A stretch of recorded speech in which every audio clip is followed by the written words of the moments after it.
Blacksburn, I love you so much. Oh, DS4, my little trumpet socks, come on my analog sticks. You turn me on. Yeah. I am so sorry. I don't know why we did this. We were sat in bed the other night trying to figure out how to start the video, and Nikki just turned to me and was like, let's just bash the controllers together and make kissy noises. And like some sort of idiot, I just said, fuck it, and now here it is. Anyway, I'm sorry. It'll be over in a second. Just sit tight. Just go with it.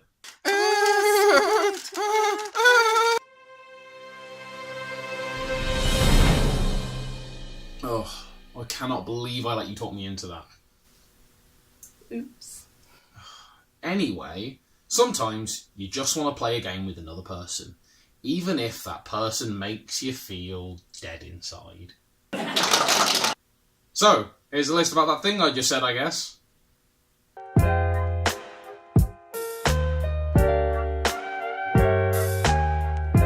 Sometimes it's fun to shoot stuff. Yeah, I know. Right. Anyway, like I said, sometimes it's fun to shoot stuff. And sometimes it's fun to shoot stuff with each other.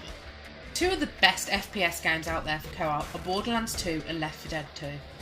You can play both of these games split screen on one system or another, even if you have to use tweaks or workarounds in some cases.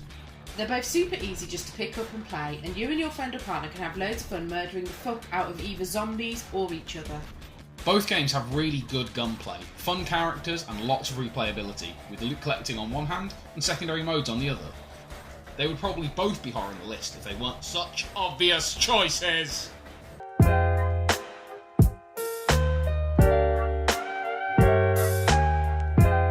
It's no secret that certain entries in the Resident Evil series have been less than good.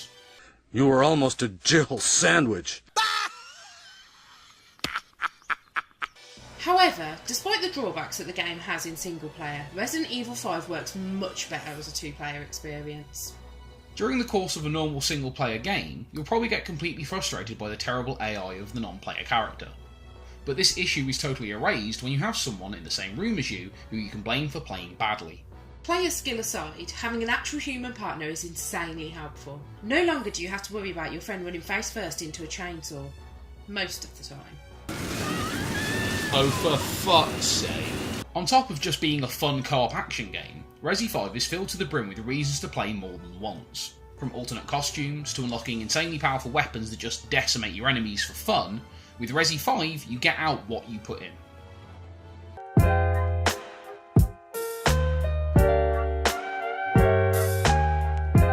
So obviously there are lots of games out there that went on to iterate on, or in some cases downright copy from, Minecraft, and that has led to the market being saturated with survival game after survival game. But that doesn't mean that they're all bad. Terraria is a hell of a fun game to play with other people, which took the Minecraft formula, removed a dimension, and added some actual gameplay elements to it. And Don't Starve is a slog through a dark and twisted world, which is only really fun if you can share the onset of depression with another person. Yeah, and who doesn't love playing a game where you can spend 8 solid hours dressed up as Crash Bandicoot and Deadpool as you search for some delicious, delicious dung? I want a divorce. Tough.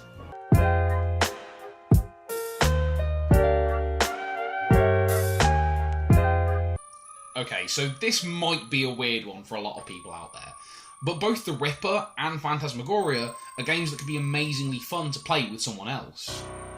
But wait, we hear you cry. Neither of these games have two-player modes. Well, maybe if you fuckers would use some imagination, this wouldn't be so difficult to understand. Yeah. Like we were saying, although the games have no two-player options, and you might not even think of them as the kind of games you would play with another person, they can be really good to play together, or even in groups. If that's what you're into. The main reason that these two games, and games like them, work so well for several people is because there is basically little to no gameplay at all in the first place. Point and clicks have an experience that is mostly derived from their storyline, and the act of solving the mystery. As one of you controls the game, the other one can help you make decisions, shout suggestions into your earhole, or take the keyboard and mouse from you so that they can beat you repeatedly over the head with it for getting killed on the closing sequence 7 times before finally getting it right! That last one might be specific to us. Also, corridors. Lots and lots of corridors. Crap loads of corridors.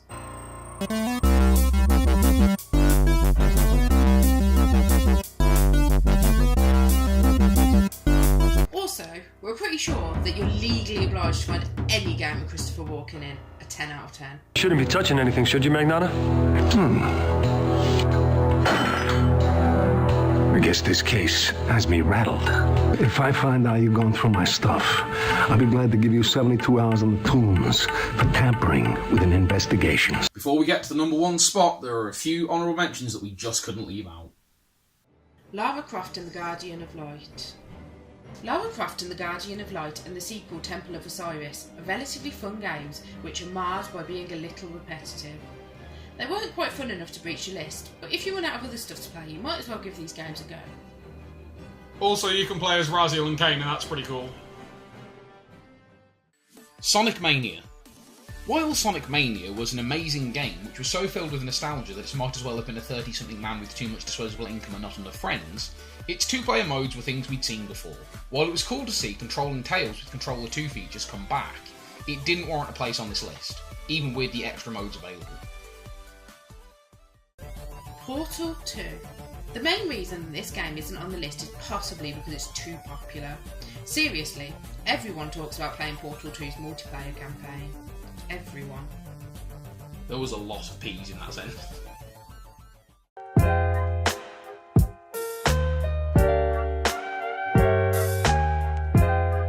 Yay! We love LEGO games! Because inside, we're about 12 years old. Totally worth it!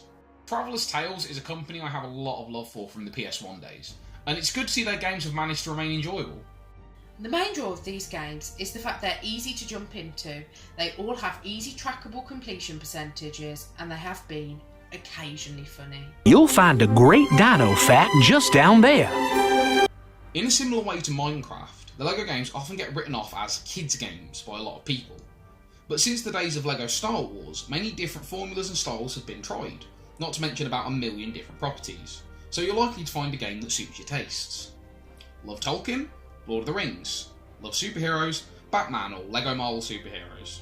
Love Harry Potter? They've covered his entire school life. Love constant crashing? Try LEGO Jurassic World. Bugs aside, these games are super fun to play, and they're so simple that it doesn't matter how drunk you get by the end. As long as you don't mind fighting over who gets to be the best character. Oh, you want to be the blacksmith? No, it's my turn! So there you have it, our list of all the games that are fun to play with another person. You don't think we should have included Smash Fuck off. Brothers? Thanks for watching. Subscribe to see more like this, and share it with someone if you enjoyed it. Just not me. I should have hired someone better to play my wife.